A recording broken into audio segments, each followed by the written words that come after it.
지금 다른 어떤 나라들도 중국하고 제조업으로 경쟁한다? 게임이 안 되는 거예요. 게임이 안 되는 거예요. 이러다 보니까 작년 같은 경우에 폭스바겐에서 진짜로 공장 문을 닫았어요. 네. 요즘에 보면 아우디 막 이런 거 막 엄청나게 할인하잖아요. 이게 다 영향이 있는 거예요. 중국에 있는 기업들이 쏟아져 나오는 그런 물건들이 엄청나다. 그러니까 관세를 100% 때려도 뭐 괜찮다고 막 하고 막 이런 이유가 관세를 100% 맞아도 싸요. 그런 정도로 싸다. 근데 이 과정에서 이제 우리나라가 미국에게 줄 수 있는 게 뭔가 이게 조선이에요. 조선.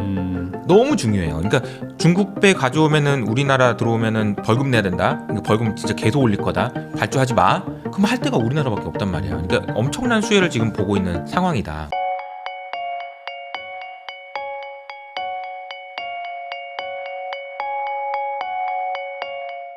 이효석 대표님하고 이야기 나누고 있는데요. 그럼 아까 이제 중국 얘기 잠깐 해주셨지만 관세를 막 서로 무슨 뭐 애들 장난하는 것도 아니고 계속 올리고 있잖아요. 뭐 맞아요. 200% 간다 맞아요. 뭐 계속 이러고 있는데 이거는 언제까지 이럴 것 같은지 진짜 이건 이번에 뭐 맞붙는 건지 아니면 어느 정도 합의를 할 건지 네. 이것도 좀 중요할 것 같거든요.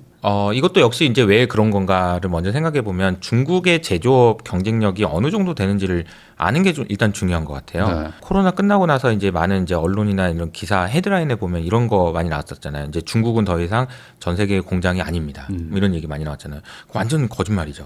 예. 중국만 공장이에요, 거의. 네. 이제 중국이 어느 정도 생산하는 양을 보면 중국이 생산하는 양이 일본, 유럽, 미국이 생산하는 양보다 더 많다. 다 합쳐봤자 안 된다. 네. 그런 정도 수준이야.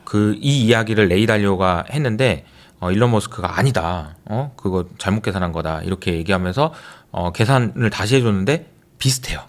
그러니까 이제 중국이 더 많은 건 아니야. 근데 비슷해요. 근데 비슷하다고 해서 느낌이 어때요? 그러니까 엄청난 거죠. 네. 엄청난 거죠. 근데 이제 중국의 제조업 경쟁력이라는 게 제가 생각할 때는 이제 제일 무서운 게 공급망인 것 같아요. 네. 우리가 이제 글로벌 공급망이라고 얘기하고 물건을 만들 때 어느 나라에서 이 부품을 만들고 이 부품이 절로 갔다가 일로 가져오면 여기서 조립해서 완성품 만들고 이런 구조를 공급망이라고 한다면은 중국은 중국 안에서 모든 게 다 됩니다. 네. 이게 진짜 무서운 거예요. 딱 하나 보여줄 수 있는 게 2008년 당시에 중국의 고속철도하고 2024년에 고속철도가 얼마나 깔렸는지 보면 딱 느낌이 옵니다. 2008년에는 고속철도가 거의 없었고요. 작년 말 기준으로 보면 거의 촘촘해가지고 네. 빼곡하게 고속철도로 이어져 있어요. 그 얘기가 이제 무슨 얘기냐면 모든 산업 단지 내에 있는 것들이 전부 고속철도로 연결돼 있다는 얘기죠. 전 세계에서 예를 들어서 일본에서 우리나라로 와더라도 배로 오고 뭘로 오고 그러냐 전부 고속철도로 갔다는 거예요. 그러면 속도가 엄청나겠네요. 속도가 비교가 안 된다는 거고요. 가격 경쟁력이 비교가 안 된다 이렇게 볼 수 있는 거죠. 거기에다가 이제 문제가 뭐냐면 여기에 AI가 붙었어요. 네. 그러니까 중국은 AI로 뭐 LLM 뭐 그 지브리 뭐 이런 거 안 해요. 생산성의 혁신을 계속 하는 거예요. AI를 통해서. 그래서 제가 이제 작년에 본 데이터인데 중국의 CATL이라는 회사가 있는데요. CATL이라는 회사가 배터리를 만들면 AI로 분량률을 잡아내다 보니까 1억 대당 한 두세 개 정도의 분량이 날 정도다. 네. 그러니까 완벽한 퀄리티 컨트롤을 하는 거예요. 네. AI를 통해서. 지금 다른 어떤 나라들도 중국하고 제조업으로 경쟁한다?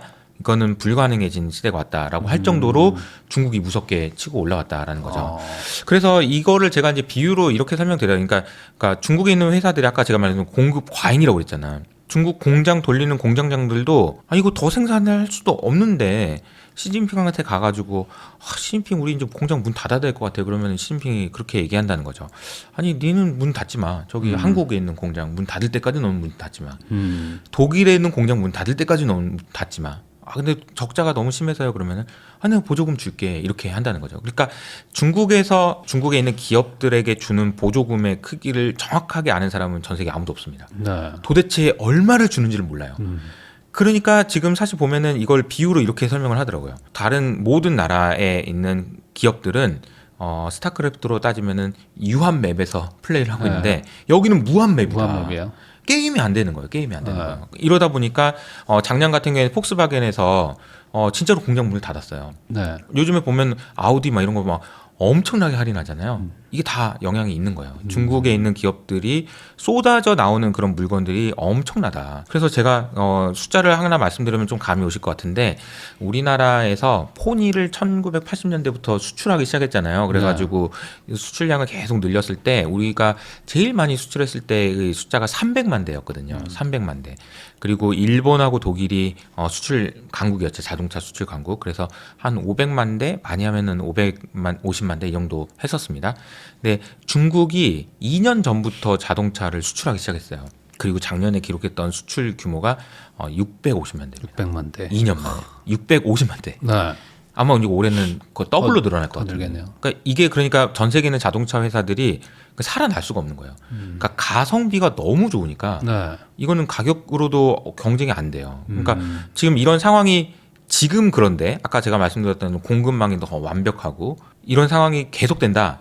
아 그러면 이게 중국한테 이길 수가 없다. 이런 이야기가 나올 수 있는 거죠. 그러니까 어찌 보면 지금은 브랜드 가치나 뭐 아니면 기존에 이제 관습적으로 그냥 쓰고 있던 것 때문에 지금 자동차 산업이 어찌 보면 유지된다면 그쵸. 앞으로 이것만 좀 해결이 된다면 이제 중국과의 가격 경쟁이 도저히 안 되니까 네.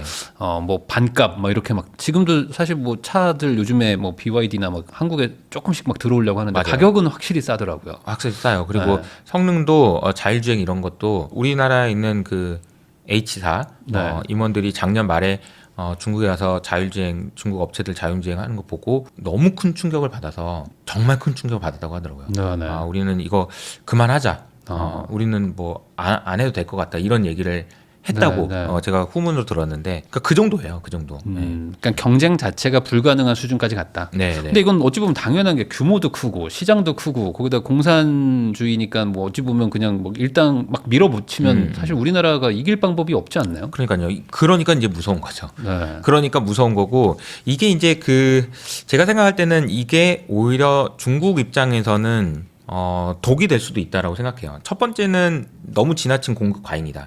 이 물건이 그러니까 관세를 100% 때려도 뭐 괜찮다고 막 하고 막 이런 이유가 관세를 100% 맞아도 싸요. 그런 정도로 싸다. 이게 첫 번째가 그건데 이게 물건이 밖으로 못 나오게 이제 움켜쥐면 트럼프는 지금 이거 못 나오게 하는 거거든요. 이게 네. 못 나오게 되면 여기서 이제 썩어요. 네, 그러겠죠. 그러겠죠. 이게 네. 안 팔리는데 팔리지가 않는데 무한정할 수는 없죠. 무한정할 수는 네, 없죠. 네. 근데 그래도 무한맵이니까 어떻게 버티겠지만 이거 계속 가면은 이제 중국도 힘들어진다라는 생각인 것 같고요. 두 번째는 조금 이제 다른 이야기긴 한데 우리가 미국이라는 나라를 패권으로 인정하고 그리고 그래도 달러가 좋다라고 인정했던 이유는 결국은 미국이라는 나라가 전 세계에 베풀어준 호의 때문이에요. 여기서 말하는 호의라는 거는 자유무역인 거죠. 쉽게 말하면은 아유 뭐 우리나라 처음 자동차 수출할 때 미국 입장에서 아이고 내 뭐 어린 애가 만든 거 폰이 아유 그래 잘 만들었다 그래 이걸 그래 갖고 와봐 내가 사줄게 이런 정도 느낌이었다는 거죠.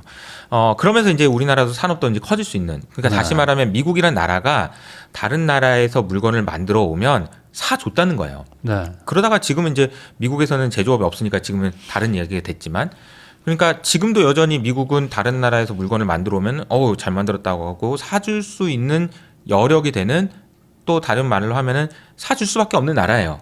근데 중국은 달라요. 중국은 뭐 물건을 가져오잖아요. 그러면 한번 팔아봐. 안 팔릴걸? 뭐 이런 분위기인 거죠. 어차피 그거 만들어가지고 우리가 훨씬 좋아서 안 팔릴걸? 그러니까 사줄 수 있는 게 없는 거예요. 중국은 다른 나라를 부자로 만들어주기가 어려운 구조예요. 왜냐하면 이미 자기가 다 하고 있기 때문에. 네. 이게 사실은 중국이 패권을 더 키우기가 중국 편을 만들기가 좀 어려운 요인 아닐까.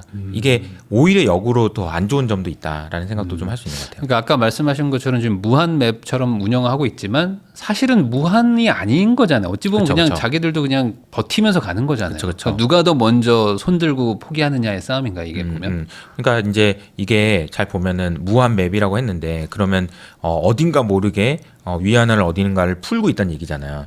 그럼 그 위안화를 돈을 많이 풀면 위안화가 약세가 되겠죠. 그럼 네. 물가가 올라가겠죠. 근데 이 물가가 올라가려고 하는 거를 이미 엄청난 공급 과잉 때문에 막고 있는 거예요. 그러니까 중국은 디플레이션의 크기가 너무 크니까 돈을 막 풀어도 인플레가 없는 거예요. 그러니까 이 디플레가 크면 클수록 돈을 더 풀 수 있는 거죠. 네. 그래서 보조금 더 줄 수 있는 거야. 그러니까 이게 어디까지 갈 수 있는지는 모르겠어요. 그러니까 지금 막 끝까지 가려고 하는 것 같아요. 그래서 이게 지금 나중에는 어떻게 될지는 모르겠지만 지금 상황은 계속 그렇게 가고 있는 상황이다. 그럼 결국에 유럽이나 뭐 지금 뭐 우리 같은 한국이나 이런데 제조업들을 붕괴시킬 때까지 가겠다. 어찌 보면 그러니까요. 누가 망하나 보자. 굉장히 무서운 얘기죠. 그러니까요. 우리나라의 제조업 회사들의 CEO나 경영진들이 진짜 공포심을 많이 느끼고 있어요. 예, 이대로 가다가 어떻게 될지 모르겠다. 예, 가격 경쟁이 안 돼요. 예. 그러니까 가격, 기술 다 경쟁이 안 되는데 지금 이 상황에서 그러면은 우리나라한테는 이게 되게 안 좋은 거네. 어찌 보면 중국한테 좀 수출하는 것도 쉽지 않은데 미국은 또 미국대로 저렇게 막 압박을 하고 있으니. 그렇죠. 우리나라는 그래서 상당히 안 좋은 게 일단 중국에 우리나라가 중간재료 수출 많이 하거든요. 네. 그러니까 중국에 중간재료 수출하면 중국에서 그걸 받아서 완제품을 만들어서 해외로 보내려고 하는데 해외가 막혀 있잖아요. 네. 그러니까 이제 아까 제가 이걸 막으면 골마요라고 할 때 우리나라의 기업들도 같이 엮여 있는 거라고 보시면 되고 그러니까 안 좋죠. 그러니까 안 좋다라고 보시면 되고 돌파구를 찾기가 상당히 좀 어려운 그러니까 그런 상황인 것 같긴 합니다. 야, 그러면은 이 상황에서 결국에 뭐 국내 증시를 뭐 만약에 얘기를 한다면 우리나라 국내 증시에는 뭐 도움이 될 건 없는 건가요? 그러니까 전체적으로 시장은 안 좋은데 뭐 개별 회사들만 좀 좋은 약간 이런 각자 도생의 시대로 좀 간다고 봐야 될까요? 그렇죠. 지금 오늘 막 얘기했던 여러 가지 국제 정세나 이런 매크로 환경에서 가장 안 좋은 나라를 꼽아라 그러면 우리나라가 수위 안에는 꼽힐 거예요. 왜냐하면은 관세 전쟁이 이렇게 심화되고 무역량이 줄어들면 무역을 통해서 성장했던 대표적인 나라가 우리나라거든요. 우리나라는 제조업의 비중이 전 세계에서 가장 높아요. 네. 50% 정도 됩니다.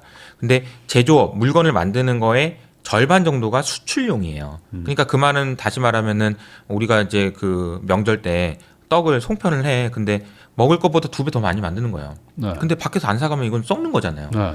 이거는 그러니까 수익성이 더 안 좋아지는 거죠. 그러니까 우리나라가 직관적으로 봤을 때 전 세계적으로 봐도 좀 진짜 안 좋겠다 쟤네들 이렇게 생각할 수 있는 나라인 거고요. 그러다 보니까 이제 증시로 외국인이 의미 있게 돈이 들어오기가 좀 어렵죠. 네. 근데 또 반대로 얘기하면 마냥 그러면 경제가 안 좋으니까 주가도 계속 안 좋을 거냐 생각해 보면 주가는 꼭 그런 이익만의 변수는 아니기 때문에 뭐 다른 요인들에 따라서 그리고 또 선별적으로 투자를 할 수 있는 기회들은 또 있지 않을까라고 생각합니다. 그럼 결국에 이제 우리나라 경기 침체나 이런 것들에 대해서는 뭐 다들 지금 전망이 좋진 않으니까 이거는 뭐 어쩔 수 없지만 뭐 주식은 또 따로 다른 변수들로 움직일 수는 있다. 그러면은 우리나라 주식 중에 어쨌든 가장 뭐 시총도 그렇고 뭐 가장 주력인 게 반도체 쪽인데 반도체 쪽의 전망은 좀 어떻게 보세요? 이게 반도체도 역시 마찬가지로 중국이 따라오는 속도가 결국은 따라올 것 같다는 이제 위기 의식이 좀 있는 거고요. 여기서 이제 아마 지금 촬영이 4월인데 6월 정도에 이제 삼성에서 새로운 그 원C라고 하는 그런 그 공정이 성공하느냐 여부가 굉장히 좀 중요하긴 한데 그게 안 되면 위험하고요. 되면 다행이고요. 뭐 그런 정도인 것 같아요. 그러니까 그러면 하이닉스 쪽은 그러면 상관없는 거 아닌가요? 하이닉스도 좋은데 이제 지금 HBM 때문에 좋은 상황이고 엔비디아 향으로 TSMC로 이렇게 가는 그 밸류체인이 짜져 있다라는 점 굉장히 좋은데 지금 엔비디아도 지금 흔들리고 있는 상황이잖아요. 그러니까 좀 불안하긴 한 것 같아요. 근데 그래도 삼성전자냐 하이닉스냐 그러면은 하이닉스가 좀 더 낫다라고는 생각을 합니다. 엔비디아는 왜 불안한 거예요? 뭐. 엔비디아가 그 미국이 중국을 견제할 수 있는 가장 핵심 키를 들고 있죠. 왜냐하면은 AI는 크게 보면 3대 요소인데 첫 번째가 데이터, 네. 그다음에 알고리즘, 컴퓨팅 이렇게 나눠지거든요. 그러니까 데이터는 중국의 압승이에요. 중국은 뭐 앞면을 다 14억 인구가 다 데이터가 있고 그렇기 때문에 데이터는 미국이 도저히 따라갈 수가 없습니다. 두 번째는 이제 알고리즘인데 알고리즘은 뭐 미국이 압도적으로 이기고 있다라고 생각했는데 딥시크 때문에 좀 흔들리고 있는 정도. 근데 딥시크가 뭐 빅테크랑 견줄 정도냐? 아니, 그건 아니에요. 한참 많이 떨어지긴 하지만 어쨌든 알겠어. 알고리즘은 좀 좋아. 근데 컴퓨팅을 미국에서 붙잡아 놓지 않으면 중국이 너무 무서울 것 같다라고 생각해서 엔비디아의 칩을 중국에 못 들어가게 막았는데 아주 좋은 칩 같은 경우에는 못 들어가게 당연히 막는 건데 그래도 적당히 뭐 H20 이런 것들은 그래 뭐 그거는 줘도 뭐 이런 정도로 얘기하다가 엊그저께 이제 이 칩조차도 주지 마라. 이렇게 막혔거든요. 네. 그러니까 그 정도로 지금 미국이 좀 다급하다라는 생각도 할 수 있는 거고 그러니까 이제 엔비디아 젠슨왕 입장에서는 아니 내가 기업이 장사를 하겠다는데 중국도 엄청 큰 시장인데 만약에 우리가 중국 시장에 팔 수만 있다고 하면은 그냥 우리는 지금 엄청날 것 같은데 그런 생각을 하겠죠. 그러면서 그렇죠. 얼마 전에 중국 다녀왔더라고요. 젠슨왕이 가서 딥시크 만든 뭐 왕은평 이 친구도 찾아보고 막 그랬다고 하던데, 근데 이게 이제 불편한 거죠. 트럼프 입장에서는 너무 짜증나겠죠. 저거 주면 안 되는데 네. 그런 상황이다 보니까 지금 엔비디아는 좀 약간 그 변동성이 좀 있는 구간인 것 같습니다. 그러면은 엔비디아가 이렇게 불안불안하면은 하이닉스도 같이 타격을 받을 수밖에 없는. 그렇죠.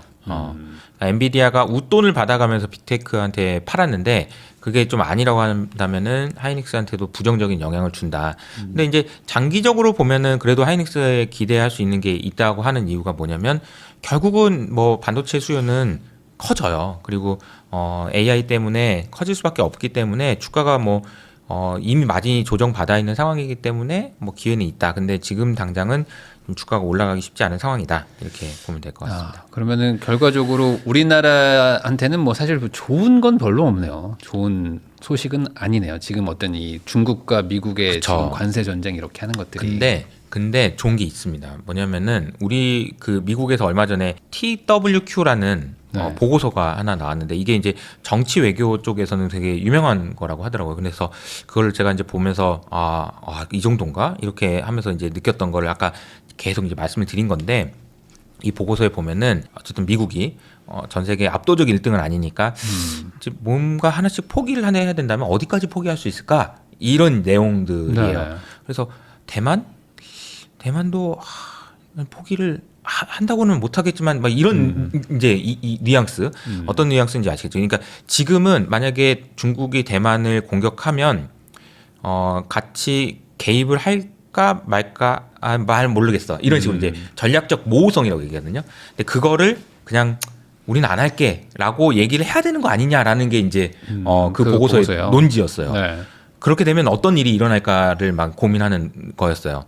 근데 우리나라는 어떻게 하냐면은 우리나라는 오히려 얘네들이 만약에 대만을 이렇게 하면은 한국이 되게 불안해하겠지? 우리도 그러겠죠. 버릴까봐? 네. 그러면 한국한테는 그러면은 핵을 좀 공유해줄까? 뭐 이런 얘기들이 나와요. 네. 핵을 좀 공유해줄까? 그러니까 핵 우산이 아니고 핵 공유라는 개념을 얘기하더라고요. 핵 공유라는 거는 일단 한국에다 핵은 놔두고 버튼은 미국에다 놔두고 뭐 네. 그런 느낌인데 어쨌든 지금보다 한국 니네 좀 더 챙겨줄게라는 정도의 느낌이에요. 그래서 그 제가 받은 느낌은 대만보다는 한국을 좀 더 중요하게 생각하는구나. 우리는 포기할 마음은 없구나. 네. 그러니까 대만도 포기하면 안 되겠죠, 당연히. 네네. 그러나 만약에 미국이 그런 상황에 만약에 몰리고 그러면 대만도 중국이 전쟁을 일으켰다고 해서 네. 대만하고 거기서 전쟁을 하면 이길 수 있는 자신도 없고 이긴다고 하더라도 너무 피해가 크고 막 그러니 그러니까. 내가 전쟁을 하는 것보다는 차라리 그냥 대만에다가 그냥 그걸 또 고슴도치 전략이라고 하더라고요. 네. 대만에다 그냥 무기를 막 실어놓고 네.